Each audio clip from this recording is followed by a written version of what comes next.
breve, eu tenho pessoal dizendo que coloquei em cima do culto, aí, né? Era para eu estar no culto, né? O já está formando e tal. Mas eu fiquei com medo de vocês não terem pulmão, entendeu?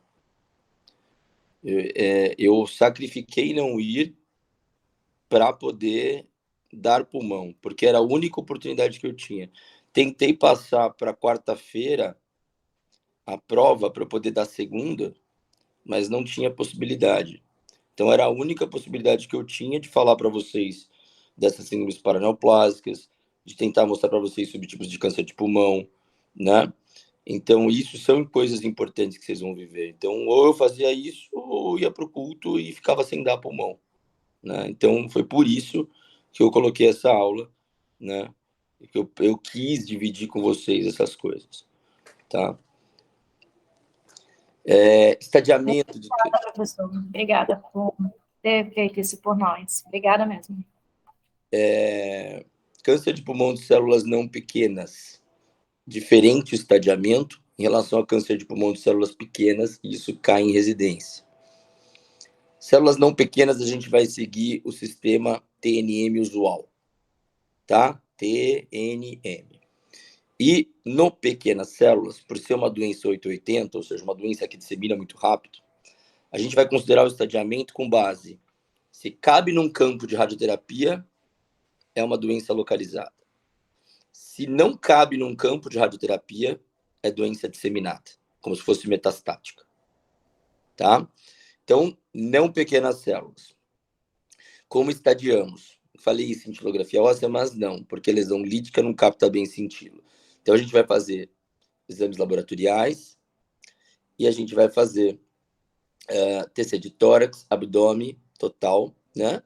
E a ressonância de crânio, ela vai ficar principalmente para os adenocarcinomas e para os carcinomas de pequenas células, tá? A gente sabe que o PET-CT tem um papel importante em câncer de pulmão, né? Que eu falei que hoje é o padrão de estadiamento.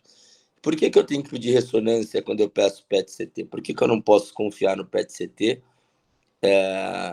sem a ressonância de encéfalo? Porque o PET-CT capta glicose. Qual que é a área do cérebro que mais capta glicose? O cérebro. Então, o cérebro ele fica parecendo um grande tumor em qualquer PET, porque ele tem uma captação muito expressiva de glicose, né? E aí você não consegue diferenciar se tem tumor lá dentro. Então, a ressonância, sempre que a gente faz PET, a gente faz ressonância para avaliar as lesões, tá? Para a gente poder definir melhor o que tem lá dentro, se tem lesão ou não tem. Mas para demais, o PET é o melhor. Beleza? Eu vou falar de uma forma bem sucinta das coisas que mais importam. Depois vocês leem, vocês aprendem com mais facilidade. Uma coisa em relação ao estadiamento de câncer de pulmão é que existe um estadiamento anatômico e um estadiamento fisiológico, porque não adianta só o paciente ser ressecável, ele precisa ser operável, tá? A maior parte dos pacientes com câncer de pulmão são idosos, né?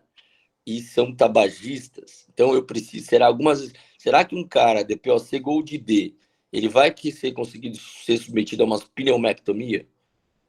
Não consegue, ele já mal consegue respirar. Se eu fizer uma pneumectomia nesse paciente, ele vai morrer. E eu já vi um paciente que fez uma pneumé, uma bilobé, e que morreu por não conseguir respirar. Parecia um peixe fora d'água no pós-operatório e morreu, né? Ou seja, uma cirurgia mal indicada porque era um paciente inoperável. É diferente de ressecabilidade. Então, a ressecabilidade, o estadiamento anatômico, ele vai determinar a extensão do tumor. E o fisiológico, a operabilidade. Se o paciente teve infarto recente, se ele tem bom VF1, quanto que é a concentração de PCO2, se ele tem hipertensão pulmonar secundária. Beleza? Câncer de pulmão de células não pequenas a gente avalia por TNM, e câncer de pulmão de células pequenas, doença limitada ou doença avançada, o que vai definir aqui é se cabe num campo de radioterapia. Estadiamento, aquela complicadeira de sempre. Para TNM de câncer de pulmão, a gente vai lembrar T1, 3 centímetros, T2, 3 a 5 centímetros, T3, 5 a 7 centímetros, T4 maior que 7 centímetros. Então, 3, 3 a 5, 5 a 7 maior que 7, tá? Isso por tamanho. Mas a depender, independente do tamanho, se ele invade estruturas torácicas, como parede torácica, pleura, ele é T3. Se ele invade grandes vasos do mediastino, ele é T4. Traqueia, nervo, laringeu, esôfago, carina, os grandes vasos do mediastino. Então, se ele invade as estruturas mediastinais, ele é T4. Se ele invade pleura, estruturas torácicas, ele é T3, tá? O T2, em geral, é um tumor de 3 a 5 centímetros, que pode ter uma telectasia associada, mas que não tem nenhuma dessas outras coisas. O T4, que eu falei, estruturas mediastinais ou 7 centímetros. E uma coisa interessante, quando eu tenho 2 nódulos isolados no mesmo lobo, é considerado T3. Se eu tenho 2 nódulos isolados em lobos diferentes, T4. Se eu tenho nódulos isolados em pulmões diferentes, é M1. Então, vamos lá. Mas com calma, é bem complicado. Então, a gente tem que lembrar do 3, 3 a 5, 5 a 7, maior que 7. Lembrar que o T3 ele invade as estruturas da parede torácica e o T4 invade as estruturas dos grandes vasos mediastinais, carina, esôfago, traqueia. Ele invade o mediastino, tá? Isso é o T4. Se eu tenho 2 nódulos no mesmo lobo, é T3. Se eu tenho 2 nódulos em lobos diferentes, T4. Se eu tenho 2 nódulos em pulmões diferentes, M1. Beleza? N de navio, né? Se eu tenho um linfonodo, meu tumor é desse lado. Eu tenho um tumor ipsilateral hilar, mediastinal, infracarinal, mediastinal contralateral e hilar contralateral. Então, N1 é quando eu tenho hilar ipsilateral. N2, mediastinal ou infracarinal. N3, mediastinal contralateral e hilar contralateral ou supraclavicular bilateral. Então, vamos lá. N1, ipsilateral, hilar. N2, mediastinal ipsilateral ou infracarinal. N3, mediastinal contralateral, hilar contralateral e infrasupraclaviculares. Bilateral. N3. Tá? Por que isso é importante? Até N2, chegou em N2, a cirurgia já é obsoleta. Então, os tumores só vão até cirúrgicos, são ressecáveis até N1. Se eu tenho o linfonodo infracarinal comprometido, ele já é N2, e aí eu não opero, o tratamento é radioquímio. Beleza? A ressecabilidade vai ser definida em tumores até N1. E como é que eu vou definir se o linfonodo N2 de fato é patológico? PET scan é um bom exame, que eu vou avaliar, né, a captação dos linfonodos, mas eu preciso definir se ali tem doença ou se não é inflamação, ou se não é tuberculose. Então eu faço uma endoscopia, uma endoscopia com biópsia ou uma broncoscopia com biópsia. Vou lá no linfonodo e faço a biópsia, tá? Se vier doença no linfonodo N2, ele é considerado doença N2 de fato patológica, e aí esse paciente não é candidato à ressecção. Então a gente tem que lembrar que linfonodos de cadeia N2 já é critério de irressecabilidade. Beleza? Como eu devo descobrir isso? Fazendo PET-CT e confirmando com biópsia. Tá? Então, a gente já entendeu o que é N1, N2, N3. A gente já entendeu o que é mais ou menos o estadiamento. Depois, olhando e treinando, é muito fácil de acertar nas provas de residência, porque fica bem na cara. Câncer de pulmão de células pequenas, doença limitada que cabe num campo de radioterapia, doença extensa que ultrapassa um campo de radioterapia. Em geral, um campo de radioterapia, ele pega o linfonodo hilar ipsilateral, mediastinal ipsilateral, infracarinal, mediastinal contralateral, mas o hilar contralateral já não cabe no campo de rádio. Então, se o paciente ele tem disseminação linfonodal até hilar contralateral ou supraclavicular contralateral, ele já não consegue caber num campo de radioterapia. Então, ele é chamado de doença extensa. Ele já é tratado com quimio paliativa. E doença limitada é tratada com radioquímio. Doença extensa, quimioterapia paliativa. Como eu defino o estadiamento de pequenas células, se cabe ou não num campo de radioterapia. Beleza? Então, estadiamos câncer de pulmão, estadiamos câncer de pulmão de células pequenas. Como eu trato? Estadio 1 de câncer de pulmão são tumores em até 4 centímetros. Né? Se o tumor ele ultrapassa 4 centímetros, ele já entra no 2A. Aqui no estádio 2A. Então, os tumores iniciais T1 e T2, quando operados, eles não precisam de adjuvância.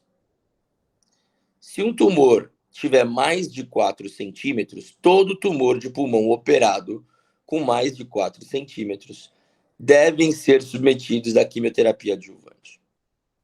Todo tumor de pulmão. Então, até 4 centímetros ele está aqui, beleza. Então, ele não faz nada. Acima de 4 centímetros, para vocês não precisarem ficar decorando cada estadiamento. É só lembrar disso. Acima de 4 centímetros, todo câncer de pulmão operado vai fazer quimioterapia adjuvante. Para fazer radioterapia adjuvante, só se ele tiver margem comprometida da cirurgia ou linfonodo N1 com extravasamento capsular. Lembra que N1 vai para a cirurgia. Se tiver linfonodo N1 com extravasamento, radioterapia. Se tiver margem comprometida, radioterapia. Se tiver tumor maior que 4 centímetros, quimioterapia adjuvante. Beleza?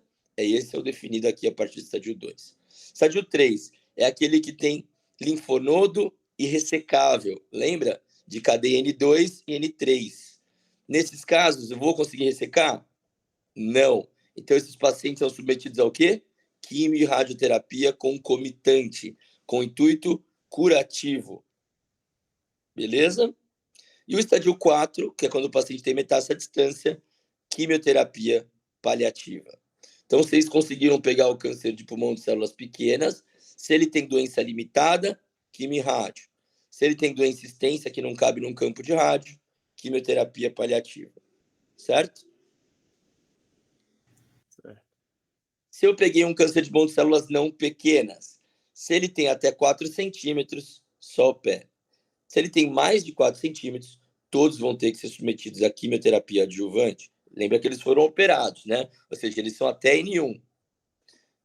Se eles tiverem margem ou linfonodo extravasado na peça, eles vão ser submetidos à radioterapia adjuvante. Faz a quimio, depois faz a rádio. Se eles tiverem linfonodo de cadeia N2 comprometido, eles não são submetidos à cirurgia, porque é irressecável, e esses pacientes vão ser submetidos à radioquímio concomitante definitiva. Tá? E aqueles que tiverem metástase à distância vão ser submetidos à quimioterapia paliativa. Última coisa que eu queria contar para vocês, que há bastante force plot nessa aula, coisas interessantes. Vamos lá. Existe profilaxia secundária para câncer de pulmão? Sim. Reduz mortalidade? Sim. É efetiva? Não. Por quê? Tem tomografia disponível em qualquer lugar do Brasil? Papa Nicolau é tranquilo, mas tomografia não é algo disponível. Você tem muitas cidades grandes aí do interior que não tem tomografia, né? Então, tomografia é um exame importante, mas como triagem, ela é muito cara. Uma outra coisa interessante também, no Brasil, a gente tem muita tuberculose. Então, imagina a quantidade de falsos positivos que surgem entre diagnóstico diferencial entre câncer de pulmão e tuberculose. E quantas pessoas seriam submetidas a uma cirurgia grande, chegando lá e não era nada. Então, a profilaxia para câncer de pulmão, ela é efetiva, mas ela é muito cara para se colocar em prática. Então, só países desenvolvidos conseguem aplicar, de fato, a profilaxia para câncer de pulmão. No consultório, meus pacientes que se enquadram no perfil de profilaxia, eu faço, porque são pacientes que têm acesso. E como é feita essa profilaxia? Então, profilaxia primária em câncer de pulmão, aumento de impostos sobre tabaco, campanhas educativas, profilaxia primária, né? Então, como é que eu vou definir? Profilaxia secundária.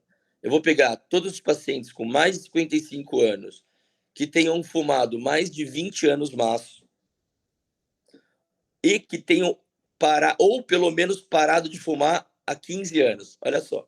Ou ele fuma, está fumando e tem 20 anos maços de carga tabágica, ou ele fumou 20 anos maços de carga tabágica, mas ainda não e parou há menos de 15 anos, né? Aí esses pacientes fazem uma tomografia de baixa densidade, né? Uma vez por ano. Então, uma tomografia uma vez por ano. E aí a gente consegue detectar lesões precoces. Então, é para pacientes com mais de 55 anos, que têm uma carga tabágica de mais de 20 anos maço, ou que tenham parado de fumar há menos de 15 anos. A gente faz uma tomografia de tórax por ano, com o intuito de encontrar lesões precoces. Tá? Idade maior que 55, pacientes que fumaram uma carga tabágica maior que 20 anos maço, ou que pararam há menos de 15 anos, uma tomografia de baixa dosagem por ano. A gente aqui vê os gráficos em termos de incidência de doença, de câncer de pulmão, né?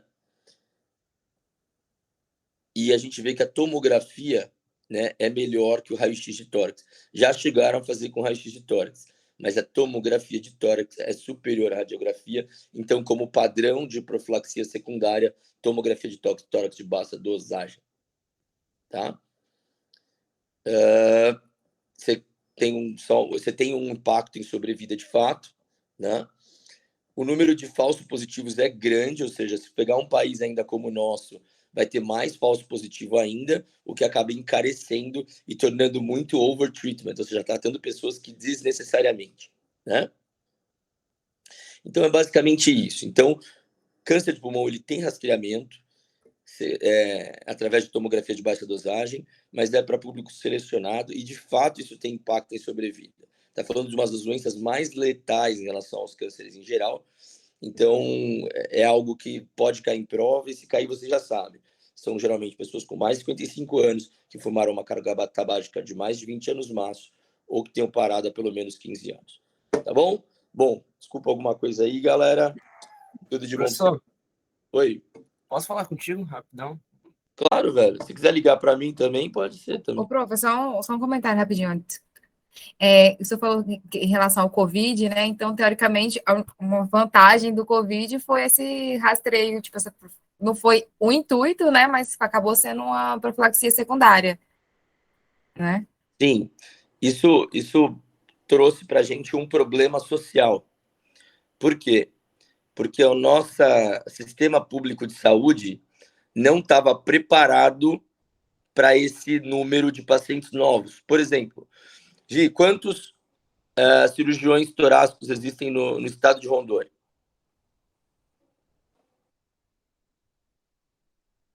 Para eu fazer diagnóstico de câncer de pulmão, é bem invasivo.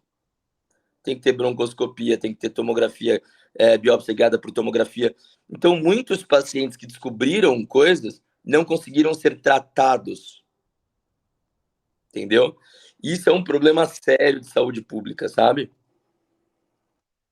Então, a gente com certeza descobriu tumores mais precoces, mas com certeza deixamos de tratar muita gente por não conseguirmos estar prontos para isso. A pandemia trouxe um boom de casos que a gente não conseguiu acolher. Fala, Joãozinho. É meio particular, se quiser eu te mando um Insta lá. Não, manda sim, tá bom? Bom, gente, prazerzão, né, poder ter dividido com vocês esses meses aí, né, eu adoro isso aqui, eu adoro transmitir as coisas que eu vivo no dia a dia, trazer as coisas do consultório, né? As coisas que me fazem feliz. Eu amo isso aqui. Espero que vocês amem isso aqui também, tá? Se vocês se dedicarem e incorporarem a medicina como um estilo de vida, como fazer exercício, como se alimentar bem e levar isso de uma forma prazerosa, a vida fica muito feliz, tá? Então, se dediquem, continuem se dedicando, vocês são ótimos, são dedicados, são bacanas de lidar, são humildes, isso é muito bom, tá? E precisando de mim ao longo da jornada, nós estamos aí, tá bom? Professor, Tá, segundo prof, semestre, muito você podia obrigada. disponibilizar uns dias para a gente acompanhar você lá no hospital, hein? Tá aberto. A hora que vocês quiserem, tá aberto. Hoje de semana foi um aluno. Tá bom? Prof. Beleza. Valeu. Valeu. Muito Valeu. obrigada Beijo, pelo prof, semestre, brigadão. prof. Eita, acho que já tá saindo. Eita, nós. Tá, E- porra. Nem esperou o tchau. Tchau, Gel. Eu respondo por ele. Você é um ótimo aluno. Mano, todo mundo tá aqui. Por que tu veio falar pra mim, João? Por que tu Desculpa, fala tá pra aí? mim, João? Isso. Uai, porque você ficou no... Não, todo mundo deu tchau. Aí tu quer. Tá vendo como tu é perseguidor? Mas beleza. Tchau, João. Boa noite. Vai malhar. Tchau.